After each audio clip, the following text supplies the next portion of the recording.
Úspech znamená, že to, čo si zaumienil, aj dosiahol. Neznamená, že zarobil 10 miliónov, alebo milión, alebo 100 000 eur. Podstatné je, že on existuje. Let's explore and grow. Dive into the insights, the seeds will sow. From niche to mainstream, ideas take flight. Wanderer, your guide through the day and night. So tune in with us, don't miss a beat. The Wanderer Podcast where business dreams meet. Ahoj priatelia. Ahojte priatelia. Pozdravuje vás Vlado. A Mičo. A nech úspechy vás prevádzajú. Nech vás prevádzajú a vidíme sa teda, alebo počujeme sa pri ďalšom podcaste. Dnešná téma bude, to vám povie Vlado, lebo on ju vymyslel. Podnikateľské nápady a ako ich realizovať. Takže prvá základná vec, aspoň možno také rady, ak môžeme povedať, a vlastne taký observing, alebo to odkúkanie si o svojho okolia, čo sa deje, je zhodnotenie, či ste schopní akceptovať riziko podnikateľa. To je prvá základná vec, to znamená, nie je to ľahké, lebo samozrejme zamestnaneckým pomerom máte istotu, že niekto za vás platí sociálne, zdravotné, máte sa čo nájsť, máte kde cestovať, máte kde spať. A samozrejme, toto veľakrát nejaký čas trvá. Druhá dôležitá vec, ktorú by som k tomu podnikateľskému svetu chcel povedať a nápadu, je, pokiaľ je možné vymyslieť niečo unikátne, lebo pokiaľ sa tu bude, a myslím, že sme to už aj v nejakom podcaste rozprávali, že teraz v polícii máte 10 kaderníc, 5 kaviarní, 4 lahôdky a ďalších 20 potravín a kaderníctvo, čo sú v podstate posiatá Bratislava alebo celé Slovensko týmto štýlom biznisu, tak ten úspech, pokiaľ nebudete mega výnimočný, ako nevidím, pretože ten človek má na výber. Dobre si to povedal, mega výnimočný, čiže keď bude tých 5 kaderníctiev, ale to vaše bude niečím výnimočné, tak je to... Presne tak, ale... Môže byť úspešné, alebo teda najúspešnejšie. Ale principiálne ten nápad by sa vám mal prirodzene zrodiť, nemal by byť vašim cieľom, že idem zarobiť veľa peňazí, ale chcete poskytnúť ľuďom vo vášmu okoliu niečo výnimočné, niečo, čo oni potrebujú a niečo, čo má zmysel pre vás aj pre nich. Áno? Ten nápad samozrejme treba domysleť. Ja mám také, neviem, či som to už niekedy hovoril, ale také heslo, ktoré raz jeden priateľ alebo spoločník dokonca aj vo firme mi dal vyrobiť a máme to nalepené vo firme a to je pravidlo 5. Neviem, či som ho už aj spomínal. Niečo sa mi marí, ale nespomínam si. Ale to pravidlo 5 je v zásade veľmi jednoduché, ale myslím, že som to už hovoril. Povedz prvé, že si spomeniem. Najprv si niečo premysleť, potom to napísať, potom to, čo napíšeme, tak v zásade začneme. Čiže premysleť, napísať, povedať, následne začať a následne skončiť. To je pravidlo 5. A toto pravidlo 5 by malo byť, že keď idem, a sebakritické samozrejme, že ten nápad, ktorý ideme urobiť, koľko peňazí bude stáť, akým spôsobom plánujeme, kto je náš zákazník, a aká bude na to cena, ako to budeme propagovať. A samozrejme, ak sa dá čo najmenej si to prikrášľovať, nejakým spôsobom. Samozrejme začať podnikať je veľmi úžasné, keď o vás starajú rodičia a nemáte žiadne náklady. Bývate v nejakej rodine, nemáte náklady na rodinu, na deti, na priateľku, na byt, na auto. To by som ťa len doplnil, že prikrášľovať si to veľakrát, čak aj spolu sme sa stretávali s rôznymi startupistami, ktorí mali startupy, alebo teda mysleli si, že majú startupy a strašne som mal pocit z tých ľudí, že majú nejaký nápad a hneď už povedia, že koľko na tom zarobíme. A že ako keby preskočili ďalších 150 levelov a tým pádom hneď už len videli nejaké zisky, čo bolo podľa mňa ďaleko. No ale toto je dôsledok dnešnej doby. Od reality. Toto je dôsledok dnešnej doby, ako nemôžem povedať, že v 90. rokoch boli takíto ľudia, ktorí som aj začínal ja podnikať. Tá monetizácia toho sveta v zásade je až posledných 20 rokov, kedy vlastne všetko sa premenia na peniaze. Kedysi dávno to bolo o tom, že chcem podnikať. Podnikateľ bolo výsostné meno. Keď niekto to povedal, tak bol zaujímavejší v spoločnosti a hodnotil sa nejakým spôsobom. Tá defraudácia toho mena vznikla tým, že vlastne tým podnikateľom mohol byť hocikdo a začalo sa to nejakým spôsobom vnímať, že to není niečo úžasné. Samozrejme, tá úžasnosť sa začala vidieť hlavne tam, keď vidíme nejakého podnikateľa, ktorý existuje na trhu 10, 20, 30 rokov a podniká a je úspešný. Úspech znamená, že to, čo si zaumienil, aj dosiahol. Neznamená, že zarobil 10 miliónov, alebo milión, alebo 100 000 eur. Podstatné je, že on existuje. Ja som sa za celú svoju pracovnú kariéru veľmi veľa ľuďmi stretol, aj som veľa názorov počul a musím povedať, že som veľmi kritický k ľuďom, ktorí nikdy nič nezačali a kritizujú ostatných. Áno, ako to, že niekto je podnikateľ, je veľká odvaha. Ale to je štandard na Slovensku, nie? Áno, je to tak, ale podľa mňa začať 5 miliónov trénerov. Začať podnikať je reálne veľká odvaha. Je veľká odvaha niečo začať, niečo zmeniť, niečo zlepšiť a malo by tí ľudia byť naozaj chránená zver. To je podstatné. Samozrejme, že keď to nevyjde, zase nemali by sme tých ľudí nejakým spôsobom haniť, lebo to je podstata podnikateľstva, že niečo začneš a medzi tým sa niečo zmení, alebo si to zle zrátal a znova spadneš a znova vstaneš. Toto napríklad v Spojených štátoch to je bežná krúpobitka. To som chcel povedať, že tam to úplne inak vnímajú, že tam aj keď sa ti akože niečo nepodarí, tak nikto tam nie je nejak na Slovensku, že sa ti smeja, že aha, nezvládol si to, ale tam je to, že veď si sa aspoň poučil, skúsil si a tak ďalej, že viacej sa motivujú k tomu, lebo však veľa aj úspešných podnikateľov má za sebou x projektov, ktoré nevyšli a potom ten jeden vyšiel a bol mega úspešný. A toto dobre rozprávaš, čiže veľa ľudí vidí, že niekto nejaký biznis začal, ale keď si zoberieme veľa úspešných ľudí, veľmi málo je tých, že niečo začali a teraz z toho vymysleli nejakú firmu, ktorá je globálna. Väčšinou to začalo nejakými malými vecami, prvou, druhou, treťou, bolo to určitým zoskupením mozgov alebo s nejakým zoskupením ľudí, kde sa vzájomne doplňali. Áno, jeden bol dobrý v jednom, druhý v druhom a v zásade vedeli kooperovať a vedeli z toho, aby z toho vzýšiel nejaký zaujímavý produkt a vedeli to škálovať. Áno, to je podstatné. Áno. My máme na jednej strane obrovské šťastie tým, že žijeme v takej malej krajine, ako je 5 miliónové Slovensko a zároveň je to aj ako pre nás problém, lebo na Slovensku škálovať niečo je veľký problém. Na druhej strane Slovensko je súčasťou Európskej únie, ktorá má 450 miliónov obyvateľov, takže keď niečo vymyslíme v jednej krajine, je to v druhej. Bohužiaľ zase máme negatívum to, že napríklad v Spojených štátoch, ktoré majú 350 miliónov, hovoria všetci aj jedným jazykom a tu máme multilanguage svet, kde síce je pracovný jazyk angličtina, ale keď si to zoberieme, tak zhruba len 60% obyvateľstva Európskej únie rozumie anglicky. Takže každý má lokálny, Poliaci po polsky, Češi po česky, Nemci, Rakúšania, Dach rozpráva po nemecky, Francúzi po francúzsky a už ideme a máme s tým obrovský problém Škandinávia, každý majú vlastný jazyk. Takže to je trošku negatívum, ale ešte vráťme sa k tomu podnikaniu, čiže základným cieľom toho podnikania dneska v mojom veku samozrejme môžem vidieť úplne niečo iné, ako keď som mal 20 rokov, ale kľúčom k podnikaniu je prísť, pokiaľ je možné, s unikátnym nápadom. Môže to byť aj do sektoru, ktorý dneska existuje, ale musí byť v niečom jedinečný. Ak ideme opakovať, v zásade neodporúčam. Mala by byť potreba po tom produkte, to znamená, mal by byť niekto, kto to má záujem kupovať a mala by byť cena, ktorá je akceptovateľná. A pokiaľ je možné, malo by sa to škálovať. Určite odporúčam produkty, ktoré sú zavesené na internete, digitálne produkty, nie produkty, že teraz si pamätám, keď sme sa rozprávali tu o tých poduškách pre psy, a či to vyrábať v Čechách a na Slovensku alebo v Číne. Takže ako keď je možné zamerať sa na všetko, pretože tých primitívnych vecí, ktoré sa vyrábajú, je taká obrovská konkurencia po svete, že to je naozaj akože mega problém. Áno, to si zoberme, keď príjeme do obchodu, teraz len čisto potravný, koľko jogurtov sa vyrába, koľko minerálnych vôd sa vyrába, koľko energetických nápojov. Ja si pamätám, keď Red Bull existoval ako jediný Red Bull, áno, a on v tom čase zachytil veľmi veľa zákazníkov.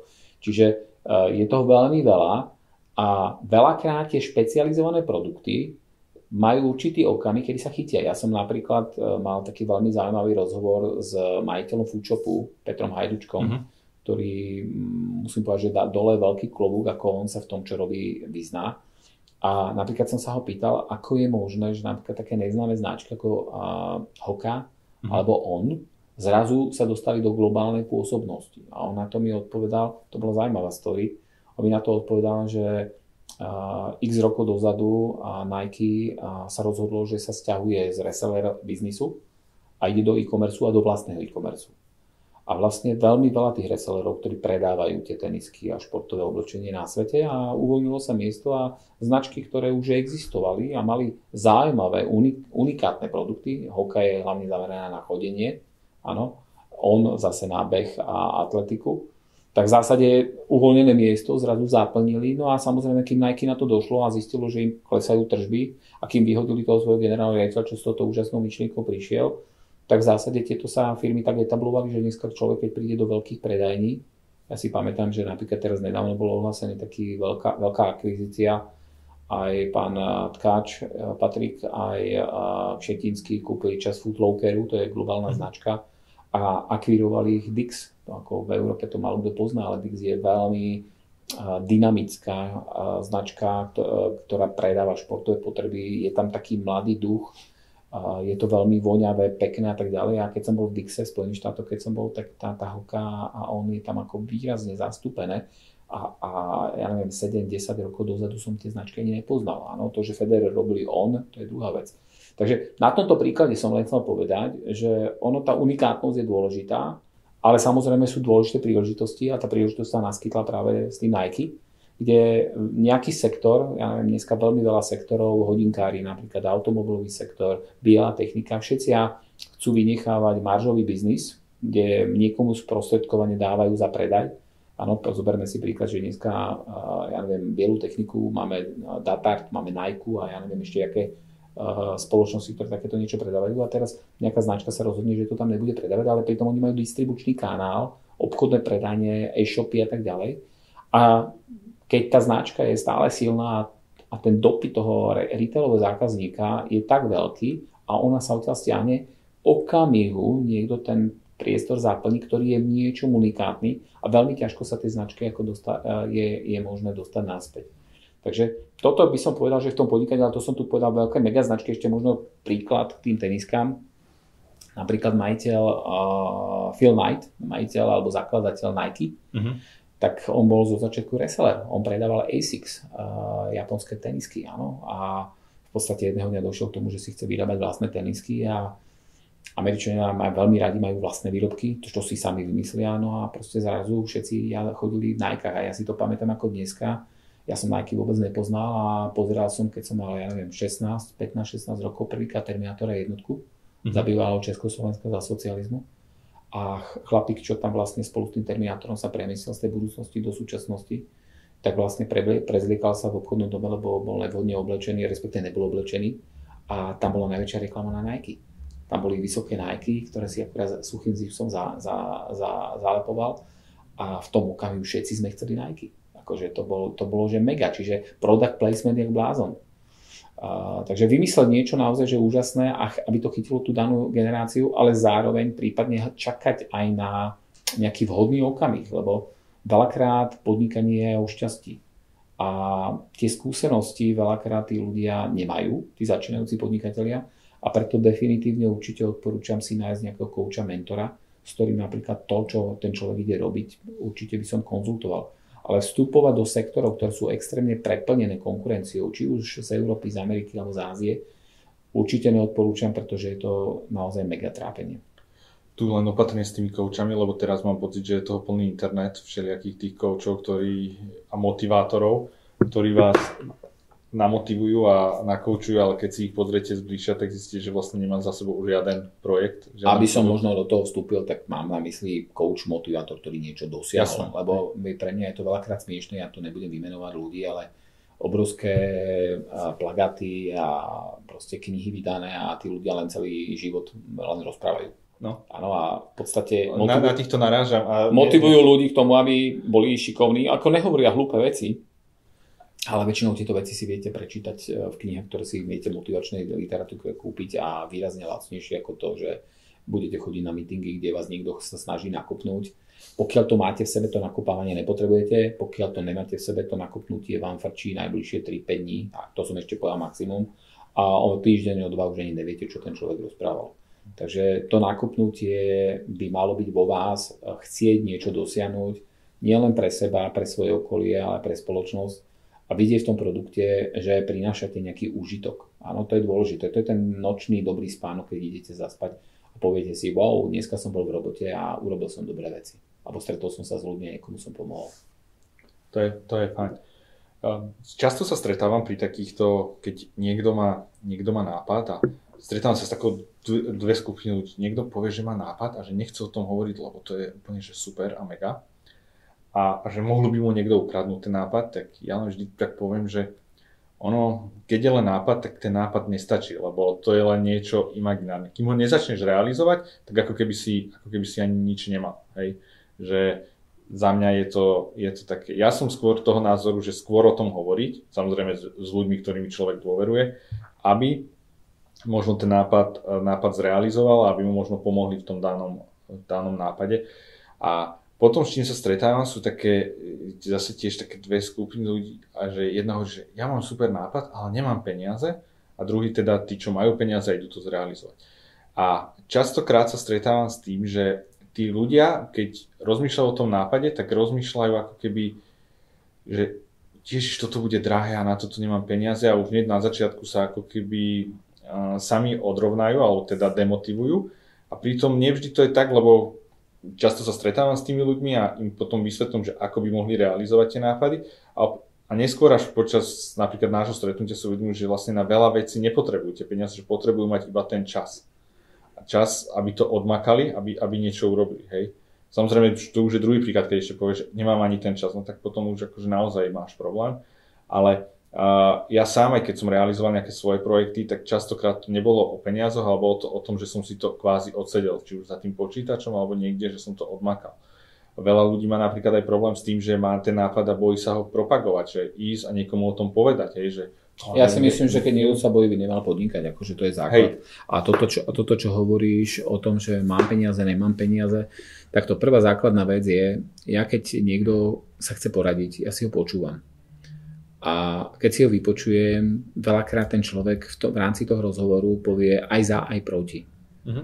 A ako náhle mi niekto neguje sám seba, tak mu poviem, ty nechoď podnikať. Pretože, a o tom sme sa tuším tiež rozprávali, nejaký náš spoločný známy, kde sme sa rozprávali, ako on chcel priniesť nejaký produkt a zároveň povedal, on tomu neverí, tak na čo to ideš robiť? Aj to tak dopadlo. Ne? Áno, ale podstata toho všetkého je ten bláznivý entuziazmus, ktorý na začiatku človek má, ktorý ho udrží. Áno, to je tak, jak možno láska k žene alebo k svojim vlastným deťom. Proste je to niečo, čo ideme vypiplať. Len pekné prirovnanie, tu ti skočím do reči, že... Áno, lebo to je láska k tomu, čo robíš, lebo principiálne, keď sa ti narodia deti, tak prichádza ten vzťah, matka to cíti, keď je ešte to dieťa je v jej tele, ale tebe, keď sa narodí dieťa, vtedy prichádza tá láska a ako náhle to dieťa začína komunikovať, chytať, vyjadrovať tú lásku, tak proste cítiš to úplne inak. A to isté je podľa mňa aj k tomu tvojmu startupu a k tvojmu podnikateľskému záveru. Proste ak sa k tomu správaš macožsky, typu idem na tom zarobiť veľa peňazí a je to jedna z mojich 150 aktivít a teraz na to nemám čas a teraz na to nemám peniaze a neviem a čo a hľadám spôsoby, ako nie. Ako náhle ja počujem akékoľvek negatívne veci, kde niekto sa k tomu, čo ide robiť, správa, alebo mu to 3-krát alebo 5-krát musím opakovať, u nás vo firme napríklad, v tom okamihu viem, že ten človek na to nemá bunky. Ako proste nemá bunky, jemu to nedochádza. A teraz je to samozrejme na mne, že či toho človeka, keď je to podnikateľský zámer, podporím, alebo či je to vo mne vo firme, že to proste na tým kývnem hlavou a poviem si, toto nie je však dôležité, lebo má veľa výhod. Alebo ma to trápi v rámci toho človeka a rozmýšľam, či vôbec je vhodný na tú pozíciu, o ktorej to je. Pretože ten môj prístup není macovský, ten môj prístup veciam, ktoré robím, je ako dobrý rodič. Áno, dobrý rodič, ktorý chce to svoje dieťa doviesť do veku, kedy to dieťa ide samé. Áno, to je podnikateľský zámer. Mojím cieľom pri podnikaní je, aby ten produkt bol úspešný, aby ľudia to mali radi a boli schopní to zaplatiť a mali pocit, že to, čo zaplatili, bolo pre nich adekvátne, áno, aby to nebolo, to nemôže byť hlavný cieľ a hlavne v dnešnej dobe, že Ježiš idem veľa zarobiť. Ako dneska ten internet nedovolí veľa zarobiť, ako marže, keď nebol internet, boli mega veľké. Dneska internet všetko, čo sa dá zmerať, v zásade vie porovnávať. Áno, ale to ťa doplním, lebo to presne tu sú tí všetci motivátori, takí tí pseudomotivátori, ktorí rozprávajú, koľko zarobili a tak ďalej a tí ľudia sú podľa mňa z toho zblbnutí. Aj to, že dneska chce mať každý startup, ani nemôžno, že pretože by chcel mať startup, pretože to je pre neho nejaké sexy slovo a že ja som startupista, ako bola kedy, keď si povedal, že bolo to podnikateľ, tak teraz, že si startupista. A pritom ja osobne nemám už rád tie slova, lebo už vždy mi to príde také len taká póza a na Slovensku nemáme ani veľa tých startupov, takých tých naozaj sných, dobrých, ktoré by fungovali. To, čo ja veľakrát od Filipa, ja ho veľmi často počúvam, ale to sú pre mňa také ako veľmi dobré porovnávačky, a ja som toto jej hovoril zo párkrát a bol by som rád naozaj, aby si to ľudia naozaj brali k srdcu, ak máme pre nich nejaký význam, že im niečo vieme poradiť. Maximálne sa medzi sebou podporovali, maximálne počúvali, vnímali sa, stretávali sa. Vzniklo tu také neprirodzené prostredie, v ktorom ľudia si závidia, ľudia si robia zle, nedožičia. A toto, keď ja veľakrát práve toho Filipa počúvam, je ako on v tých coworkingových centrách sa stretáva s tými startupmi, lebo však tam robí v rámci VCčka, tak musím povedať, že není tam takýto drsný život, pritom je to drsná krajina. No, ten kapitalizmus v Spojených štátoch, ak môžem povedať, to je kapitalizmus do špiku kostí. Proste to není jak tuto u nás, že taký polosocializmus, áno, že každý si pomôže, štát sa postará a tak ďalej. Tam sa nepostará. Tam, keď sa nepostaráš sám o seba, konec, zahynieš, systém ťa vyhodí. Ale napriek tomu, čo som toto všetko povedal, napriek tomu v tom podnikateľskom svete tí ľudia sa stretnú, rozprávajú, vzájomne nejakým spôsobom kooperujú a podporujú sa, a keď ti môžu poradia. A toto tu chýba. Čiže ja si myslím... O to sa tu my snažíme teraz. Áno, ale ja si myslím, že to je do istej miery naša naivita, lebo ja neviem, či 5 miliónový národ, ako my zmeníme, napriek tomu stále o tom rozprávame a proste počuť o niečom dobrom, niekomu niečo poradiť je podľa mňa niečo, čo nás nič nestojí. No, ale a na druhej strane, áno, tak skúšame to. Ja sa snažím to šíriť medzi ľuďmi okolo seba, ale veľakrát ma, ako dneska ráno napríklad ma šokovalo, prišiel som na čerpaciu stanicu, všetky miesta boli voľné pri tej hadici, kde sa tankuje. Mám benzínové auto, takže hadici nie elektrické. Ale aj pred pumpou boli voľné parkovacie miesta. A taká slečna tam zaparkovala a išla z auta von. A ja hovorím, slušne som sa opýtala, slečna, prosím vás pekne, môžem sa opýtať? No jasné. A ja hovorím, idete tankovať? Že nie, idem si kúpiť cigarety. Hovorím, ale slečna, tam máte 5 parkovacích miest. A ona hovorí, a čo ma to trápi? No, takže tak by som to povedal, že áno, nemá ma to čo trápiť, ale keď v takomto bordeli budeme vyrastať a keď niekto nezaplatí dane, čo ma to trápi, keď niekto pôjde na červenú, čo ma to trápi, keď niekto bude parkovať, kde nemá parkovať a začneme to robiť všetci, tak ja si myslím, že tu budeme ako sa možno za chvíľku strieľať medzi sebou, áno, lebo v podstate toto tu bude nevydržateľné. Pravidlá, ísť na zelenú, parkovať je parkovanie určené, tankovať je tankovanie, byť slušný voči človeku, to sú základné veci. A podnikanie je presne o tom. Podnikanie je o tom, podľa mňa všetko, čo robíš, to je také zaujímavé, že filozofické by som to povedal, že ja veľmi silne verím na energie. Ja si myslím, že my sme energetický zdroj. Planéta je energia, slnečná sústava je energia, galaxia je energia, vesmír je energia. Jedného dňa, keď my skončíme, toto je telesná schránka. My sme energia. Takže aj tú podnikateľskú aktivitu, ktorú robíme, je to startup, my odovzdávame energiu. A čím viac tá energia je dobrá, tým viac v zásade vytvárame dobrú energiu. A ten svet je v balanse. A každý si musí vybrať, či chce byť pozitívny alebo negatívny. Áno, toto je podstatné. Čiže aj v tom podnikaní nejde len o to, že ideme zarobiť peniaze, že si ideme naplniť nejaké svoje sny, že ideme niekomu pomôcť. Ale v zásade my vytvárame energiu. Je len na nás, či je pozitívna alebo negatívna.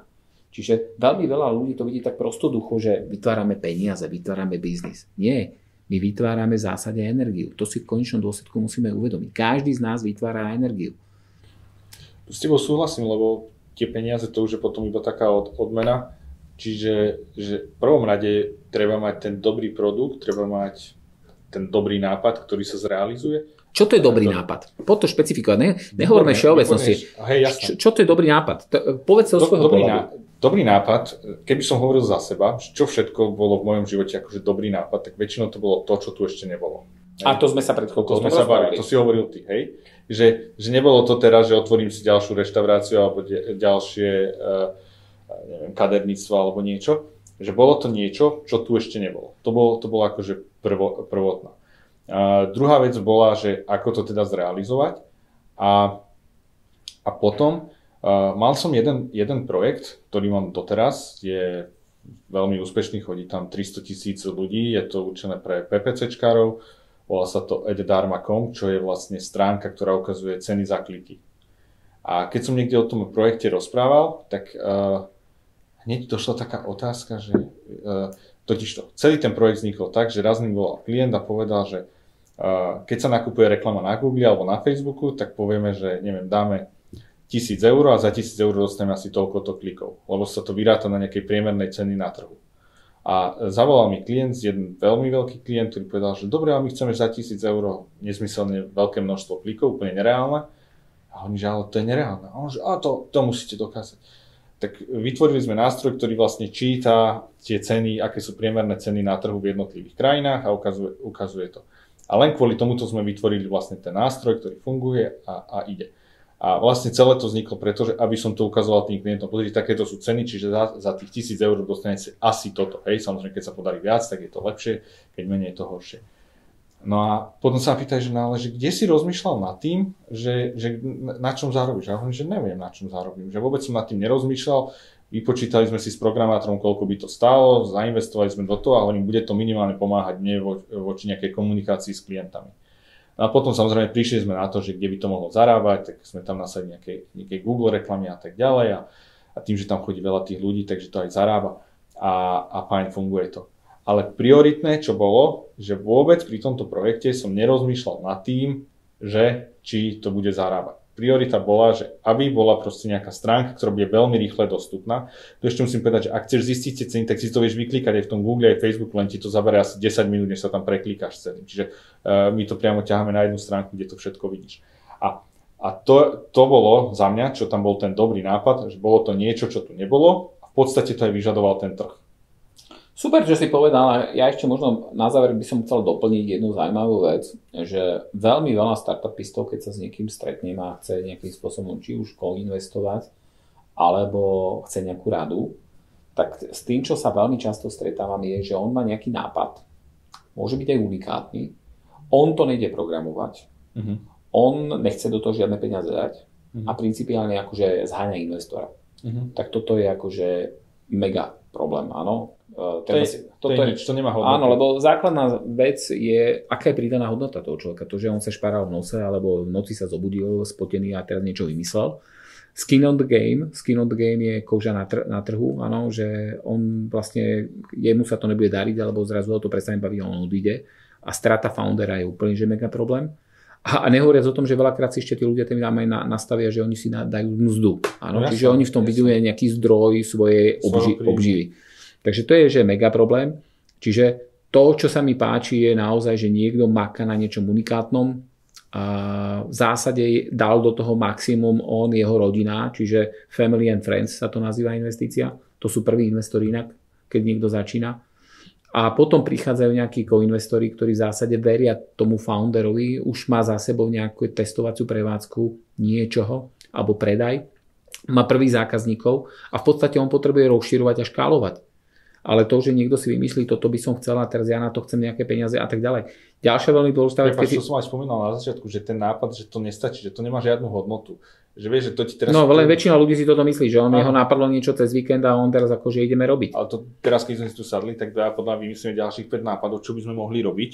Ale toto mi pripomína ešte na záver jedno stretnutie, ja si pamätám, v 90. rokoch v Bratislave fungovala taká diskotéka, volala sa, že Dimitrovka. Bola v Dimitrovke. Áno, Dimitrovka a vedľa bol Queen's Pub a v Queen's Pube začali predávať Red Bull. Takže to bol akože mega klub, dneska ideš okolo, tak nič tam není a hrozne to vyzerá, bola tam prvá laserová diskotéka a tak ďalej. A bolo, že mega, keď si došiel do Dimitrovky, Dimitrovec sa to volal, tak keď si tam došiel a stretol si nejakého človeka, ja som podnikateľ, a s čím robíš? A ja vozím kamiony s banánmi a ja predávam cigarety, Marlboroky. A ja mám, neviem, ľudia si vtedy vymýšľali všelijaké story, že ja mám červenú ortu, nikto nikdy v živote nevidel, každý ju predával. Takže to bolo veľmi zaujímavé, ale to boli prví startupisti, ak to tak nazývame. Áno, niekto si vymýšľal, niekto reálne naozaj niečo robil, chcel byť proste zaujímavý, tak rozprával kadečo. Ja osobne si nemyslím, že na tej diskotéke nejaké biznisy že reálne vznikli. A to bolo ešte pred tým, ako vzniklo nejaké vôbec podsvetie a všetko to ostatné, tam boli normálni ľudia, ktorí chodili, išli sa zabaviť s frajerkami, alebo hľadali frajerky. Ale to bolo prvé také, by som povedal, že také prvé WC eventy, kde sa startupisti stretli a sa bavili o nejakých biznisov, zabudíme na internet, však internet tedy žiadny nebol, žiadny Google a tak ďalej. Takže to bolo veľmi zaujímavé. Takže akokoľvek, na záver môžem povedať, akokoľvek myslíte, že máte ochotu a mieru riskovania na takej úrovni, že by ste chceli podnikať, určite, ak môžete, to vyskúšajte. Ak môžete, buďte unikátni, buďte trpezliví a rozmýšľajte v prvom rade na zákazníka a nie na to, koľko na tom zarobíte, ako veľa zarobíte. A my vám určite budeme držať a nech úspechy vás prevádzajú. Nech úspechy vás prevádzajú a verím, že dnešný podcast vám pomohol a trošku vás namotivoval a verím, že to zvládnete. A treba sa pustiť do toho. A keď máte akékoľvek komentáre, tak nám napíšte, budeme sa z toho veľmi tešiť. Ďakujeme, ahojte. Ahojte. Let's explore and grow. Dive into the insights the seeds will sow. From niche to mainstream, ideas take flight. Wanderer, your guide through the day and night. So tune in with us, don't miss a beat. The Wanderer Podcast, where business dreams meet.